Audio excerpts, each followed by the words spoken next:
ক্লাসগুলিতে আমরা বিভিন্ন বিষয়ে বিস্তারিত আলোচনা করেছি। আজকে একটি অন্যরকম ক্লাস নিয়ে তোমাদের সামনে হাজির হয়েছি।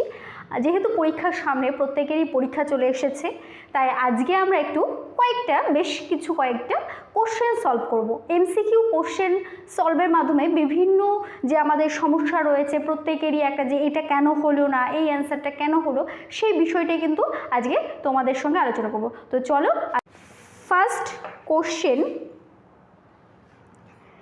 English is the official language of dash countries.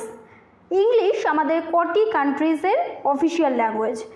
আশা করি প্রত্যেকেরই এটা জানা আছে। এটার অ্যান্সারটা দেখো। ফার্স্ট অপশান এ আছে 51, option B 53, option C 58, option D 50। অবশ্যই এটা আমাদের একটা মুখস্থ বা টপিক জানার ওপরে এই কোশ্চেনটা, সেটা হচ্ছে আমাদের অফিসিয়াল ল্যাঙ্গুয়েজ কটি? 53। তাহলে কিন্তু আমাদের 53, তাহলে অপশান বিটা কিন্তু আমাদের সঠিক answer. Next question, in the sentence he likes mangoes, liked is used as. এখানে লাইকস, এখানে সে আম খেতে, ম্যাঙ্গো খেতে পছন্দ করে। এখানে লাইকসটা কি? এটা নাউন নাকি ভার্ব নাকি অ্যাডজেক্টিভ নাকি অ্যাডভার্ব? আমরা প্রত্যেকেই জানি কিছু লাইকস কখনো কখনো অ্যাডজেক্টিভ আকারেও কিন্তু বসে। তো এই সেন্টেন্সে যে সেন্টেন্সটা আমরা দেখতে পাচ্ছি, হি লাইকস ম্যাঙ্গোজ, এখানে কিন্তু সেন্টেন্সটা আছে হি লাইকস ম্যাঙ্গোজ। এখানে হি লাইকস, যেহেতু লাইকস আছে তাই কিন্তু এখানে কিন্তু লাইকসটা অ্যাজ এ ভার্ব, এটা কিন্তু ভার্ব আকারে বসেছে। নেক্সট আমরা কোশ্চেনে আসবো, third question, a letter begins with. একটা লেটার কী দিয়ে শুরু হয়? একটা লেটার কী দিয়ে শুরু হয়? এখানে আছে option A sender name and address, option B receiver name and address, option C data, option D subject. এখানে কিন্তু অপশান বিটা হবে। অবশ্যই আমরা যাকে সেন্ড করব, রিসিভার, যে রিসিভ করবে লেটারটা, তার নাম বা তার অ্যাড্রেসটাই কিন্তু আমাদের করতে হবে। তাহলে রিসিভার নেম অ্যান্ড অ্যাড্রেসটা সঠিক উত্তর। Next, how many syllables does the following word content?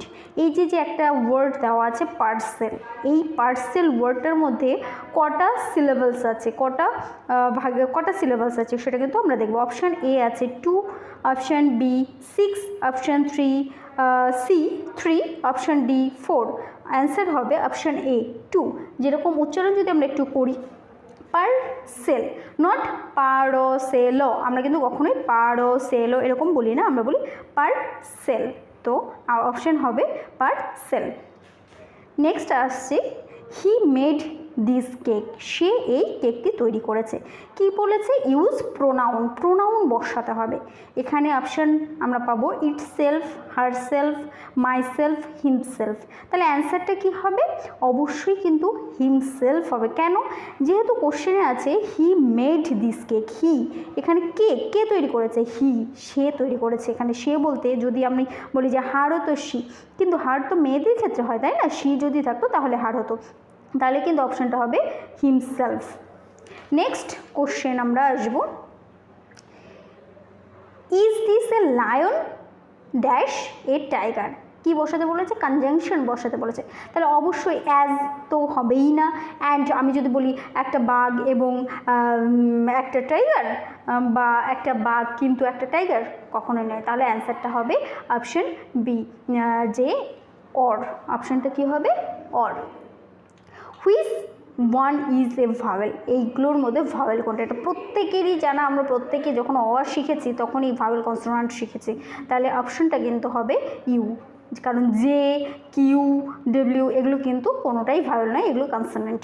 Next, which is a silent letter in the word? এই যে ওয়ার্ড রিটেন, রিটেনে কোন লেটারটার কোনো সাউন্ড হয় না? একটা সাইলেন্ট লেটার রয়েছে। এখানে কতগুলো লেটার রয়েছে? WRITTEN। তাহলে কটা লেটার রয়েছে? 7টা লেটার রয়েছে। সাইলেন্ট লেটার কোনটা? যেহেতু ইটা উচ্চারণ কিন্তু হচ্ছে, রিটেন, টি উচ্চারণ হচ্ছে, এন উচ্চারণ হচ্ছে, কি উচ্চারণ হচ্ছে না? ডব্লিউটা কিন্তু উচ্চারণ হচ্ছে না। তাহলে সাইলেন্ট লেটার হচ্ছে ডব্লিউ। নেক্সট কোশ্চেন আসছি, 21st century education is not just about technology but also includes। তাহলে এখানে আমাদের কি অপশান আছে? Cultural awareness, problem solving, productivity, all of this. 21st সেঞ্চুরিতে আমাদের যে টেকনোলজি সেটা তো আছেই, একটা শুধুমাত্র টেকনোলজি নয়, আমরা টেকনোলজি তো শিখছি, বাট এডুকেশন আর কী কী বিষয়ে আমাদের সাহায্য করে? অবশ্যই কালচারাল অ্যাওয়ারনেস আমাদের বিভিন্ন সাহায্য করে, প্রবলেম সলভিংয়ে সাহায্য করে, প্রোডাক্টিভিটিতে সাহায্য করে। তাহলে কিন্তু এ অপশানটাও যেমন ঠিক, বি অপশানটাও প্রয়োজন, সিটাও প্রয়োজন। তাহলে অপশান কী হবে? অল অফ দিস অ্যাবাভ, মানে ডি। এই প্রত্যেকটাকেই হবে বা প্রত্যেকটা অপশানই কিন্তু হবে। নেক্সট আমরা লাস্ট কোশ্চেনে চলে এসেছি, সেটি হচ্ছে self management is also referred to as dash. Self management বলতে আমরা কী বুঝি? নিজেকে নিজে ম্যানেজ করা বা নিজের টাইমটাকে ম্যানেজ করা। নিজেকে কী করে ম্যানেজ করব? তাহলে অপশান আছে self control, self awareness, self motivation, none of this. Self control মানে নিজেকে আমি কন্ট্রোল করতে পারছি, self awareness, self motivation, none of this. তাহলে কিন্তু নিঃসন্দেহে আমাদের অ্যান্সারটা হবে সেলফ কন্ট্রোল। তো আজকে এই কোশ্চেন সলভের মাধ্যমেই আমরা কিন্তু আমাদের এই ক্লাসটা শেষ করছি।